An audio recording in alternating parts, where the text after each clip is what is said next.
नमस्कार दोस्तों, मैं हूं गजेंद्र शर्मा और स्वागत करता हूं आपका अपने चैनल स्किल पॉइंट क्लासेज में। जैसा कि आपको पता है कि नई शिक्षा नीति 2020 आ चुकी है और राष्ट्रीय शिक्षा नीति 2020 में जो बदलाव किए हुए हैं, इससे पहले शिक्षा 1984 में हुई थी। 1984 के बाद 1992 यानी कि 1992 में कुछ आंशिक रूप से परिवर्तन किए गए थे। उसके बाद 2020 में नई शिक्षा लागू की गई है। उसके बारे में हम कुछ आज बात करने वाले हैं। जितने भी उसके महत्वपूर्ण पॉइंट हैं उनके बारे में बात करेंगे। हालांकि 600 से ऊपर पेज की नई शिक्षा नीति लागू हुई है, लेकिन उसके मेन पॉइंट को हम आज स्पष्टीकरण करते हैं। और अपनी वीडियो चलने से पहले हम आपको बता दें, अगर आप चैनल पर नए हैं तो हमारे चैनल को सब्सक्राइब कर दें, जिससे आपको ऐसी जो नई अपडेट्स हैं वो तुरंत मिल जाएं, और बेल आइकन को ज़रूर दबाएं जिससे आपको नोटिफिकेशन पहुंच जाए तुरंत ही। तो चलते हैं अपनी पहली स्लाइड की तरफ। तो आपको सबसे पहले बता दें कि जो इस नई शिक्षा नीति का जो अध्यक्ष है, जिसने ये लागू की, जिसकी सिफारिश पर जितनी मेहनत की थी, इसमें वो है के कस्तूरी रंगन प्रमुख, जो कि इसरो के पूर्व प्रमुख भी हैं। और तो उन्होंने एक पत्र लिखा था, उसमें देखो पढ़ते हैं आप, जैसे कि आप स्लाइड में देख सकते हैं। उस पत्र में लिखा है, हमने एक ऐसी नीति निर्मित करने की कोशिश की है जो हमारी समझ में शैक्षिक परिदृश्य को परिवर्तित कर देगी, ताकि हम युवाओं को वर्तमान और भावी चुनौतियों का सामना करने के लिए तैयार कर सकें। यानी कि यहाँ पे शिक्षा से व्यक्ति निर्माण की बात की जा रही है, जिससे आगे आने वाली जो पीढ़ी हैं उनके लिए एक शिक्षा का महत्वपूर्ण अवसर बन सके और एक पूर्ण रूप से मानव का विकास कर सके।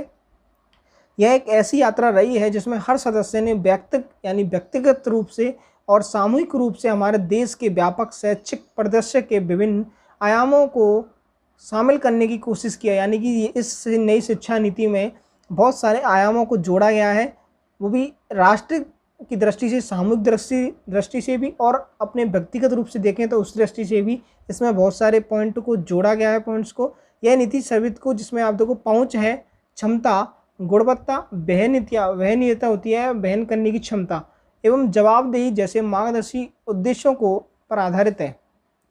पूर्व प्राथमिक से लेकर उच्च शिक्षा तक हमने इस क्षेत्र को अविच्छिन्न निरंतरता में देखा है, और साथ ही व्यापक परिदृश्य के इससे जुड़े अन्य क्षेत्रों को इसमें शामिल किया गया है। ये पत्र लिखा था तुम्हारे के कस्तूरी रंगन। ध्यान रखना, ये आपके कॉम्पिटिटिव एग्जाम के नज़रिए से भी बहुत ही महत्वपूर्ण है। तो इसमें के कस्तूरी रंगन पूर्व प्रमुख हैं इसरो के, तथा शिक्षा नीति की कमेटी के अध्यक्ष भी हैं। चलते हैं नेक्स्ट स्लाइड की तरफ, नेक्स्ट पॉइंट की तरफ देखते हैं। नेक्स्ट लाइन में क्या देगा, तो आपको बता दें, प्रधानमंत्री नरेंद्र मोदी, माननीय श्री नरेंद्र मोदी की अध्यक्षता में मंत्रिमंडल द्वारा राष्ट्रीय शिक्षा नीति को 29 जुलाई 2020 को मंजूरी मिली है।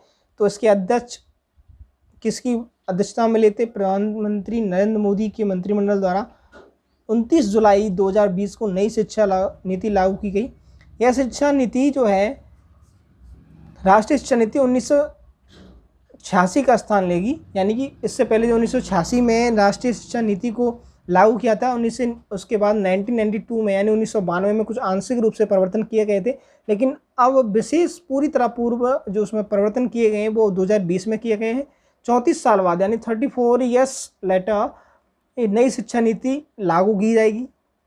इसरो के पूर्व चीफ के कस्तूरी रंगन की अध्यक्षता वाले पैनल ने तैयार किया मसौदा। यानी कि सारा तैयार है इसका मसौदा के कस्तूरी रंगन ने, क्योंकि पूर्व प्रमुख हैं इसरो के, उन्होंने तैयार किया था।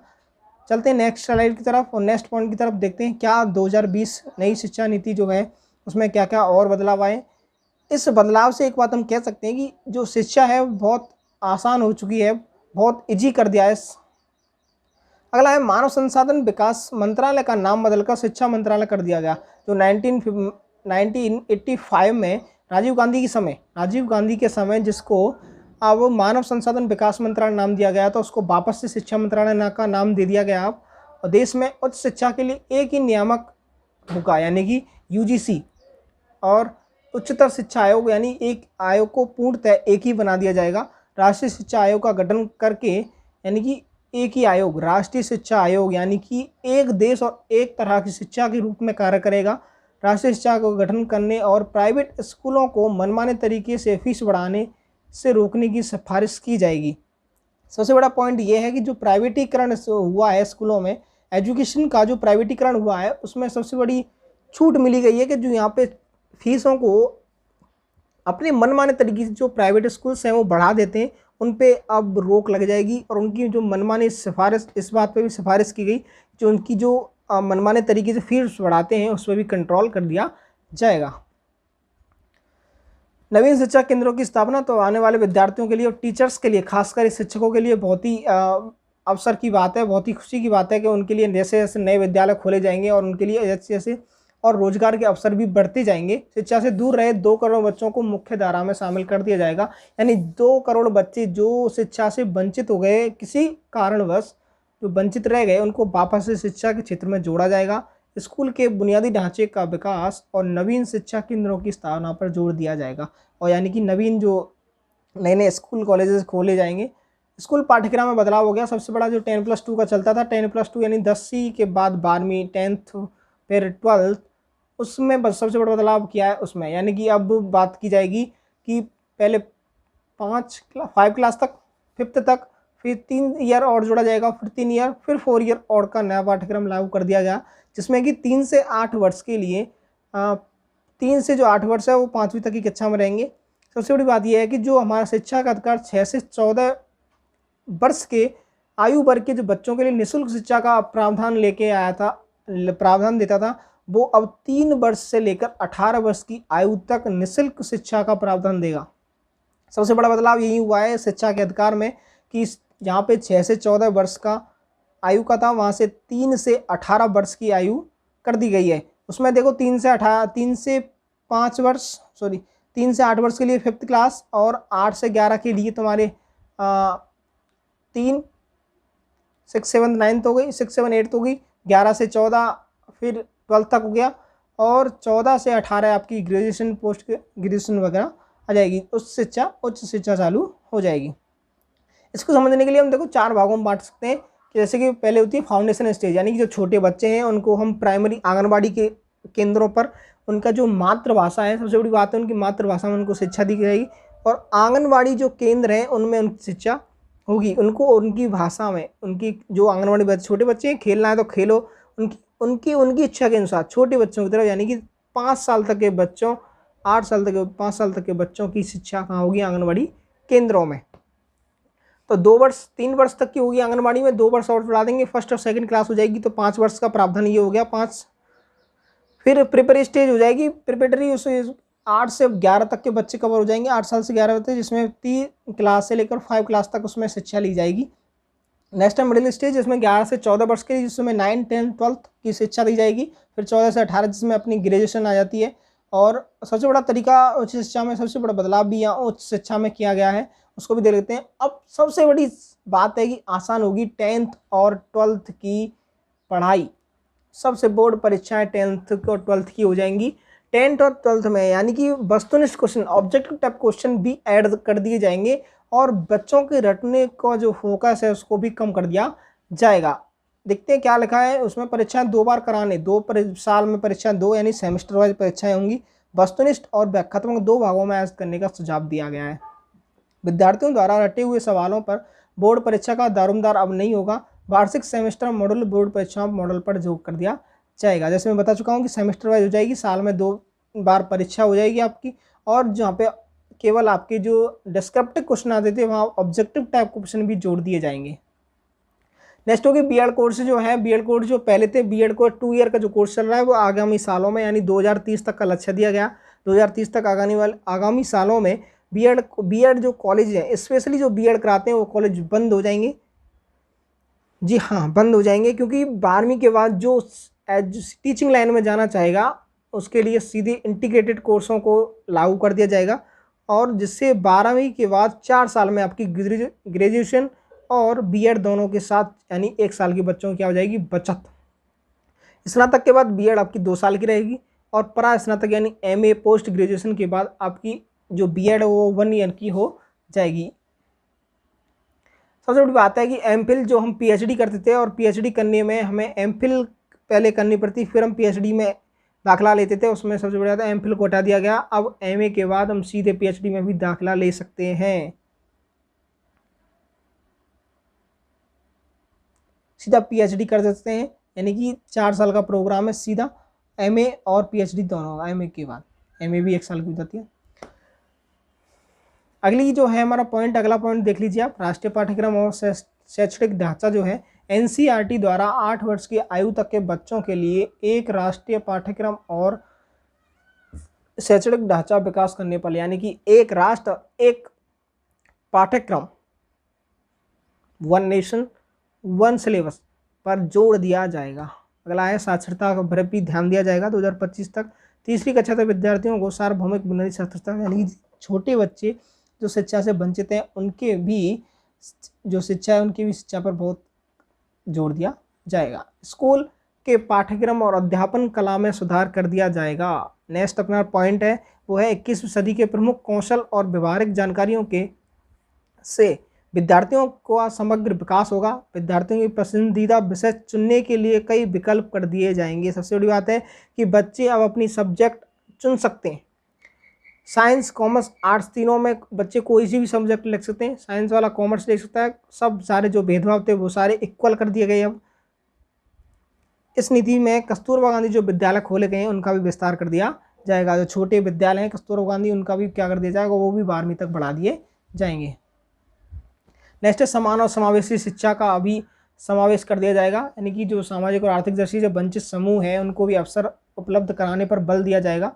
दिव्यांग पर बहुत जोर दिया जाएगा। दिव्यांगों की जो शिक्षा है उस पर भी बहुत जोर दिया जाएगा। यानी जो दिव्यांग श्रेणी के जो लोग हैं, जो बच्चे बड़े, जिनकी शिक्षा पर पूरा फोकस किया जाएगा। अगला है प्रभावकारी शिक्षक भर्ती। सबसे बड़ा पॉइंट ये है आज के ज़माने में शिक्षक के लिए बहुत खुशखबरी की बात है कि आने वाले समय में आप एजुकेशन में बहुत सारे रोजगार के अवसर बढ़ने वाले हैं, जिसमें आप स्कूल कॉलेज भी बढ़ेंगे आपके, और शिक्षक भर्तियों पर भी विशेष कर दिया जाएगा। लेकिन सबसे बड़ी पॉइंट का भी, समस्या का विषय भी यहाँ है कि शिक्षक भर्तियों में अब इंटरव्यू को जारी कर दिया गया। शिक्षक भर्ती में जैसे ही शिक्षक भर्ती के लिए आप शिक्षक भर्ती करेंगे, शिक्षक भर्ती में आप जाएंगे तो आपको एग्जाम के बाद क्या कर दिया जाएगा, आपको इंटरव्यू भी देना होगा। और जो टेट है वो 8th क्लास से बढ़ाकर 10th क्लास तक कर दिया गया। यानी 10th क्लास तक के लिए हमें टेट का पेपर पास करना होगा।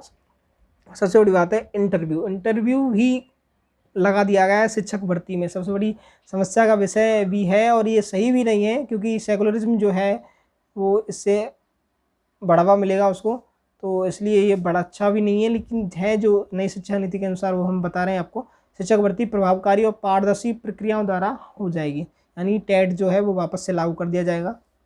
पदोन्नति कार्य प्रदर्शन आकलन द्वारा बुनियादी ढांचा का सुविधा, और जो पदोन्नति यानी जो ट्रांसफर्स हैं वो अब बहुत कार्य प्रदर्शन के आकलन द्वारा ट्रांसफ़र कर दिया जाएगा। बिना बात के ट्रांसफ़र नहीं होगा। अगर उसका अच्छा कार्य है और चाहता है वो ट्रांसफ़र करना तो ट्रांसफ़र होगा, नहीं तो नहीं होगा। स्टेट स्कूल स्टैंडर्ड्स अथॉरिटी का गठन का प्रावधान दिया जाएगा।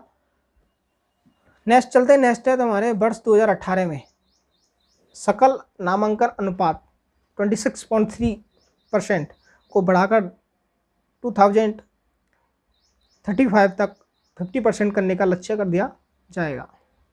सकल नामांकन अनुपात, उच्चतर शिक्षण संस्थानों में 3.5 करोड़ नई सीटें जोड़ी जाएंगी। यही मैं बता रहा था पहले भी, कई बार बता चुका मैं कि नई सीटें जोड़ने का मतलब यही है, नए स्कूल कॉलेज खुलेंगे, जिससे आप जो शिक्षक जो लोग हैं उनके लिए, टीचिंग लाइन में जो भी लोग हैं उनके लिए रोजगार के अवसर बढ़ जाएंगे। अंडर ग्रेजुएट शिक्षा के कोर्स को 3 वर्ष से 4 वर्ष का प्रावधान कर दिया जाएगा। सबसे बड़ा समस्या है जो किसी भी कारणवश जो शिक्षा से वंचित हो जाते हैं और वो अपनी जो शिक्षा है उसको बीच में छोड़ देते हैं। जैसे बीच में छोड़ देते हैं तो अब उसका नुकसान नहीं होगा। अगर आप 1 साल का पढ़ाई पूरी करते हैं, जैसे आप 12वीं 12th के बाद ग्रेजुएशन कर रहे हैं और ग्रेजुएशन में आप 1 ईयर का पढ़ाई जो है पूरी कर लेते हैं और फिर उसके बाद छोड़ना चाहते हैं तो आपको सर्टिफिकेट मिलेगा 1 ईयर का। अगर आप 2 साल की पढ़ाई करते हैं तो आपको डिप्लोमा मिलेगा। 3 साल की पढ़ाई करते हैं आप तो डिप्लोमा, आपको बैचलर डिग्री मिल जाएगी। और अगर 4 साल की पढ़ाई करते हैं आप, पूरी 4 साल की करते हैं तो आपको शोध करने के साथ, रिसर्च करने के साथ साथ आपको रिसर्च का भी बैचलर डिग्री रिसर्च के साथ दी जाएगी। भारतीय शिक्षा उच्च शिक्षा आयोग का गठन किया जाएगा। महाविद्यालयों की संबद्धता अगले 15 वर्षों में चरणबद्ध तरीके से समाप्त की जाएगी। वो बता रहा था मैं बीएड वाली, बीएड कॉलेज जो है धीरे धीरे समाप्त कर दिए जाएंगे, क्योंकि उसकी जगह 4 वर्ष वाले इंटीग्रेटेड जो कोर्सेज हैं वो लागू कर दिए जाएंगे। शोध को बढ़ावा देने हेतु एक शीर्ष निकाय के रूप में नेशनल रिसर्च फाउंडेशन की स्थापना की जाएगी। विद्यार्थियों के लिए वित्तीय सहायता यानी स्कॉलरशिप की प्रावधान भी दिया जाएगा। हालांकि ये पहले भी था, लेकिन अब और थोड़ा समय इजाफा कर दिया गया। एसटी, एससी, ओबीसी और अन्य विशिष्ट श्रेणियों से जुड़े हुए विद्यार्थियों की योग्यता को प्रोत्साहित करने के प्रयास किया जाएगा। छात्रवृत्ति प्राप्त करने वाले विद्यार्थियों की प्रगति का समर्थन, उसकी प्रगति का ट्रैक करने के लिए छात्रवृत्ति पोर्टल का विस्तार कर दिया जाएगा। उनकी छात्रवृत्ति बढ़ा दी जाएगी, जिसको जैसी आवश्यकता है उसको ऐसी ही छात्रवृत्ति मिल जाएगी। ऑनलाइन शिक्षा और डिजिटल शिक्षा का जो प्रसार है वो बढ़ा दिया जाएगा। यानी कि ऑनलाइन शिक्षा, जैसे आप देख रहे हैं कोविड-19 महामारी चल रही है और आज के समय आपकी जो है जो स्कूल कॉलेज बंद हैं और अब शायद 31 कॉलेज तक बंद रहेंगे। ने जो लॉकडाउन अनलॉक 3 की जो गाइडलाइन है उसके अनुसार 31 अगस्त तक जो आपकी स्कूल कॉलेज हैं वो बंद रहेंगे। तो उसके हिसाब से बच्चों का बैक ना हो, बच्चों की पढ़ाई डिस्टर्ब ना हो, इसलिए ऑनलाइन शिक्षा बहुत ही ज़रूरी हो गई है। और इसी कारण ज़रूरी शिक्षा को बढ़ावा देने के लिए भी राष्ट्रीय शिक्षा नीति आयोग 2020 में नियम बनाए गए हैं। प्रौढ़ शिक्षा यानी कि जो बड़े हैं, बुजुर्ग हैं, युवा हैं, उनको भी अगर वो रह गए शिक्षा से वंचित, उनको शिक्षा नहीं मिले तो उनको भी शिक्षा का प्रावधान दिया गया। शिक्षा का वित्त पोषण जीडीपी जो है वो 6% से 6% तक बढ़ा दिया गया, क्योंकि पहले 4.43 था, 4.43 था, उसको 6% तक निवेश कर दिया जाएगा। यहाँ तक हमारी जो मेन पॉइंट थे वो हमारे जो हमारी 2020 शिक्षा नीति के अनुसार जो हमारे पॉइंट थे वो हमने पढ़ लिए भी और सुन लिए भी। आप स्लाइड चल रही हैं, आप बिल्कुल देख सकते हैं, एक एक अक्षर आप पढ़ सकते हैं।